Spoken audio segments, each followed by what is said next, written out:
you. Thanks, David. It's always great when you're being introduced and you hear the title of what you're supposed to talk about. So I have to modify my notes and I'll be all set. So anyway, folks, it's great to be here with you this afternoon, and let me welcome all of you to the K-State campus. If you notice lots of people driving around and stuff, as our faculty know, classes start this next week, and so I've advised several groups, make sure that you put it on your calendar this weekend to go to Walmart or Target on Saturday afternoon, and it's the only time worse than that is during a home football game. So, but it's as they said, we're getting moved in this weekend to the presidential residence, and they've been working for a while and fixing it back up. And the movers brought about 2/3 of our stuff from Mississippi. And I say the 2/3 because they unloaded it, and my wife and other folks who were there looking at the inventory noticed that there were substantial things that weren't there. And so we put stuff in storage, and somehow they just forgot to bring a bunch of it. So I've called the moving company and said, hey, for a check, you can just keep it. I don't even want that stuff. And unfortunately, the group I was talking to yesterday and mentioned that to, several people found my wife and informed them of that. So last night was a little rough about the, will you take a check over that important, valuable stuff that's left there? So I'd appreciate nobody in the room emailing her about any of the critical comments I might make. So my mother-in-law and father-in-law are also in town to help us with the packing, so they leave on Monday, and it'll take us another 3 weeks to figure out where everything is. But anyway, what's that help for? Well, I've been here now officially as president since mid-June. I was named in February as the 13th president of Kansas State, and have been able to spend the last 6 months really spending time getting to know our university and our institution, and I've still got another very intensive 6 months ahead just to try and get a flavor for the variety of things that go on at Kansas State University. And one of the amazing things is I'm asked a lot about what sort of things do I see as a newcomer coming in from out of the state of Kansas as I look at the university. And one of the very impressive things is the depth and breadth of quality at Kansas State University is significant. And what happens is people know about certain segments out there. They know we've got a good athletics program, or we have a good ag econ department, or these kind of things. But overall, we haven't done as good a job as we can about communicating just what it is that we do and how well that we do it. And we'll talk about that in a few more minutes. My background and my introduction, I appreciate that very much. A couple things that may be of relevance today is I grew up in a large city, in a metropolitan area. My family originally comes from a small town in Iowa, Traer, Iowa. They were German farm mechanics, and it turns out the reason they were farm mechanics is they couldn't grow anything. And as a matter of fact, we're colossally bad at farming. But they could fix tractors and repair machinery. And so a little town in Traer, Iowa, they immigrated from Germany in the late 1800s and lived there for multiple generations until the Great Depression, when my grandfather went to Michigan to get work because there was more opportunities, they felt, at that time in the manufacturing sector because of the booming at that time automotive industry. So it's been neat to come back to Kansas because this is really back to where my family, the area of the country my family originally settled. So growing up in this large city and spending my time there, and I was active in Boy Scouts, went out camping and all that stuff, went to Virginia Tech because it was the best engineering school in the state of Virginia. It still is. And if there's any UVA graduates in here, we can talk afterwards. But I was very proud of that legacy, and I learned a lot. My sister-in-law is a poultry science graduate from Virginia Tech. And when I showed up there, I didn't realize you could major in anything like that. The whole agricultural fields were new. You sort of knew that stuff had to be grown and things somewhere. But I got to learn to appreciate, during my time there, the important role that land-grant universities play. Now, we talk about national research universities, and I'll mention that as I conclude my remarks today. But one of the things that I think are really important as we look and we consider Kansas State as the land-grant University of Kansas is, what does that really mean? And I think that has evolved somewhat over time, but I'll argue a little bit that some of the reasons why land-grant universities were founded are the same reasons that we need to be strengthening our programs in certain areas and still fulfilling that mission. So if you look back, and what is it that land-grant universities were founded is most of them were old A&M schools, agricultural and mechanical arts sort of foundings, and the idea was to give the common people of the states a place that they could go to school and get a degree that would help the region, and that state specifically, but would give them a good career path. And some land-grant universities sort of drifted away from that mission. But I think this is important for us to realize as Kansas Land-Grant University. We have to ensure that we're providing affordable educational experiences for Kansas residents that allows them to go out and have great career paths. And I think that's one of the fundamental things that's part of the land-grant tradition. The other part of it, the A&M part, is also there. And I think this is one of the reasons it's nice to speak with you all today is, what is that A part of the A&M? Well, that's the agricultural mission that is unique to land-grant universities. I've worked at a couple schools, Michigan Tech and University of North Dakota, that were not land-grant institutions. And there's some characteristics about these schools that are really important. First, we tend to sort of have a roll up your sleeves and get to work kind of attitude. Typically, land grants are not elitist institutions. Most people don't characterize them that way. If you talk to most of our faculty, our students, very high achieving people, but they still have that sort of down-home, friendly atmosphere to them that I think is really important and critical. So, finally, I believe on a land-grant university that we are more important to the future of the state of Kansas than any other institution is in the state. And that's no hack. Okay, well, thank you. As anybody wearing purple can do that. And I've been told several times I can't say anything negative about the community college in Lawrence, so I won't say anything about that institution today. But anyway, I really do believe that we do have a strong impact, and a successful, strong, thriving Kansas State University is where we need to go in the future, and will be important as we move the state of Kansas ahead. We have a strong agricultural heritage here, and I think one of the things that I come from is a university that also had that strong agricultural heritage, and I think we want to keep it growing and thriving.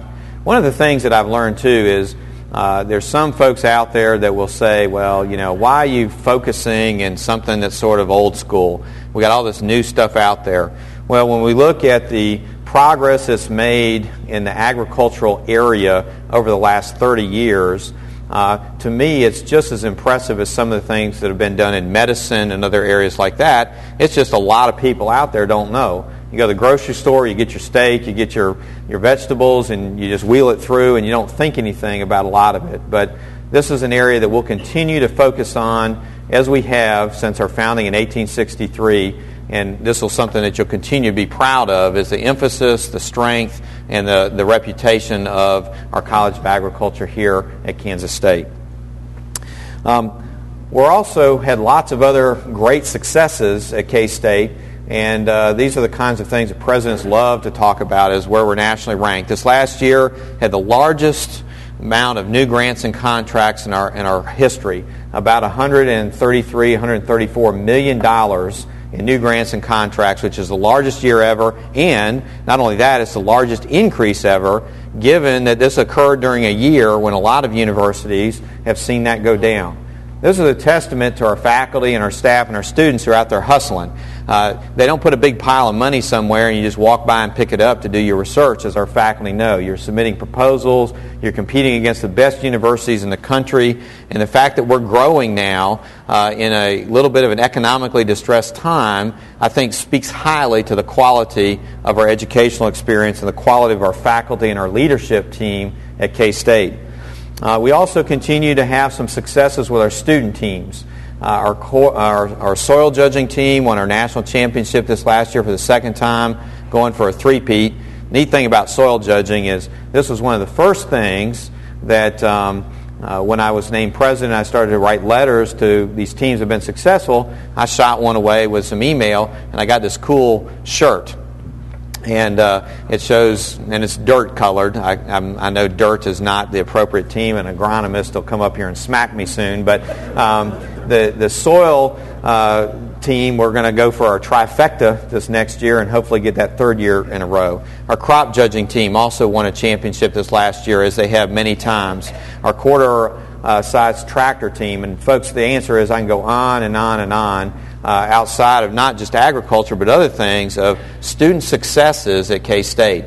And President Weefall talked a lot about our successes and things like the Truman and Rhodes programs, and we are tremendously proud of those things. However, we want to make sure that people know that we have similar accomplishment levels of our students and our faculty across the entire institution, and there's lots of things for us to be proud of. This last year, we ranked number 67 by U.S. News & World Report in the National Universities category. So they take every national public research university and they just list them from 1 to whatever, and we were number 67 on that list. The interesting thing, we're one of a few states that has 2 universities that were ranked in that. One of the things that sometimes we look at, and presidents love to do this kind of stuff too, is we want to be better than the person down the street. But one of the things is you don't normally hear the state of Texas or the state of California or state of Florida saying, well, we only want to have really one good university. Those states are saying we want to have a great higher education university system, and the best thing that we can do instead of having one great university is have 2 or 3 or 4. So for us, folks, we need to make sure that University of Kansas and Kansas State and Wichita State are all as good as they can possibly be, because it's important for the state economy as we look towards the future. The other exciting thing that we have happening, and I watch my time here because you just sort of pull the string and just keep on going, is we're opening up a new campus in Olathe. We will have a 3-campus system in the next year, with a campus in Salina, our main campus here in Manhattan, and a new campus in Olathe. So we will now have a physical presence, a stronger physical presence, in the Kansas City Metroplex area. Now, we've had some extension folks there for many years, but what we're going to do is be able to add some other programs in business and different things like that. And for us, and this is an important thing, there are a lot of foundations and other entities in the state and Kansas City that will support educational enterprises in the Kansas City Metroplex area. And so we're going to have some ability to get some new partners that can work with us at K-State to advance our educational enterprises.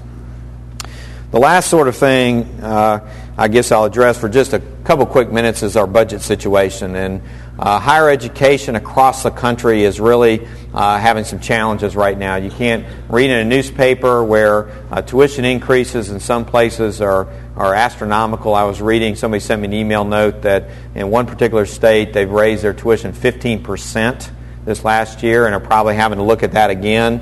And those kind of things, if we're not careful, would make higher education unaffordable for many of our families. So as we look at that, what are we going to do this next year at K-State? We're going to spend the first 3 months collecting ideas. What kind of things can we do that we think are going to help us to continue to offer a great educational experience, but will be reasonable ideas that we ought to look at? The second important part of that is we're going to do some financial analysis then and spend 3 or 4 months with our financial officers saying, okay, let's assess will we actually save money for this. Because as you know, and given your backgrounds, you can appreciate sometimes somebody has a great idea. Hey, we can save lots of money doing whatever. And if you look at it on a non-emotional side, you look and say, you're not going to save any money. As a matter of fact, that'll cost you money. So we're going to do that analysis so that by January, we're in a position to have a list of things that we think we can do better at the institution that will also save us money with some funding models out there. And then as we see what happens to the budget in the state of Kansas over the next year, we don't have to make these panicked, hasty decisions where somebody says, well, Kirk, this is what we got to do, and then all of a sudden we're rushing around in 2 weeks trying to make decisions that will affect the future of our university. Finally, one of the key things as we look towards looks ahead is it's going to be important that we communicate effectively to the outside world the wonderful successes that we have at K-State. And one of the challenges that we've had, and this is very Midwestern, what do we say? Do a good job and people will recognize it. The problem in today's world is you can do a great job, and if there's not some publicity and things like that, people don't recognize it. Our agricultural school does a terrific job here of putting out lots of information, very effective information about the successes that we have here. However, if we look at the broad university, we're not doing as much of that. People tend to know a lot if they live in Riley County. Move that circle out a little bit to the state of Kansas, and people know about our successes. Go out to the Big 12 Conference in the middle part of the United States, and people know a little bit more about us. Go out to the coast, and people will confuse us and the University of Kansas as I'm sure being the same institution. So what happens is, as we strengthen and do these wonderful things and our faculty and students and staff achieve, we got to have a more centralized, strategic focus in communicating and marketing and branding K-State or Kansas State University to the outside world. So when I walk through the airport in Los Angeles with the PowerCat logo on, people know not just that we have a good football team or a good basketball team, but they know something about the academic programs of the institution, and they go, you know what, that's a great university. That's what we want to hear. So folks, it's been a pleasure to be here today and speaking after lunch, and hopefully I was vibrant enough, nobody fell asleep, and that's good. I did speak to a Rotary Club this morning at 7, and none of them, I think, fell asleep. It may have been me snoring up there. But that was early in the morning to give a talk. But it's a pleasure to be here today, and I'd certainly be happy to respond to any questions, especially if they're easy ones. And once again, good luck with the remainder of your meeting. Any questions? Okay.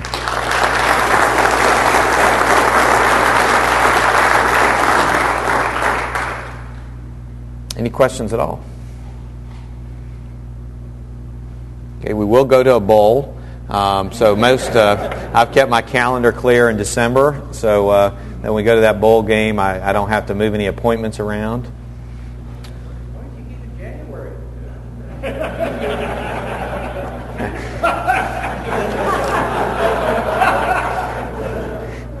Man, I'm optimistic, but I'm not. Yeah. I'll get a call from Coach Snyder this afternoon now going, well, I heard you got your January booked. What's up with that? Okay. Anything else? Well, folks, make sure when you're on campus today, for those of you, actually everybody, go to the bookstore, buy lots of stuff, and buy lots of stuff at Call Hall, and ice cream and meat and all that kind of stuff, because that'll help us get out of the budget thing too. If we just have everybody comes onto campus, agrees to buy $100 worth of stuff, it'll help me a great deal. So, folks, thank you very much.